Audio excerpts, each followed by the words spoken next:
Aujourd'hui, 26 août, l'Église célèbre Saint Césaire d'Arles, grand évêque et docteur spirituel du VIe siècle.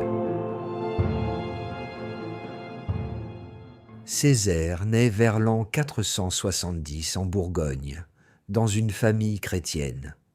Très jeune, il est attiré par la vie de prière et rejoint le célèbre monastère de Lérins, près de Cannes.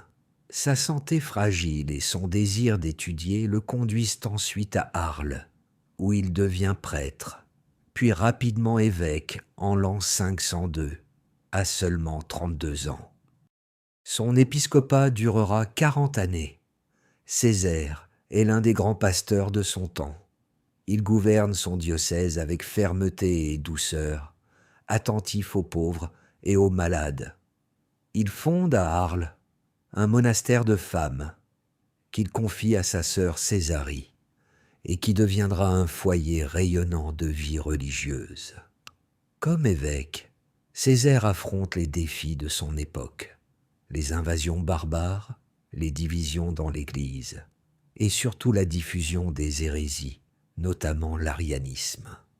Il réunit plusieurs conciles pour défendre la foi catholique et établir des règles de vie pour les prêtres et les moines. Mais ce qui le rend particulièrement célèbre, ce sont ses sermons. On en conserve aujourd'hui plus de 200. Ce sont des homélies simples, claires, destinées au peuple. Il y parle de charité, de prière, du pardon, mais aussi de la vigilance face au péché et à la tiédeur. Ces prédications sont considérées comme l'un des plus grands trésors de l'Occident chrétien ancien. Un témoin raconte qu'il ne se lassait jamais d'enseigner. Jour et nuit, il instruisait son peuple par ses paroles et par ses exemples. Césaire savait toucher les cœurs avec des mots accessibles, proches de la vie quotidienne. Il meurt à Arles le 26 août 542. Sa réputation de sainteté est immédiate. L'Église le vénère comme docteur de la foi et protecteur des évêques et des prédicateurs. Aujourd'hui encore, Saint Césaire nous invite à aimer la parole de Dieu et à la partager.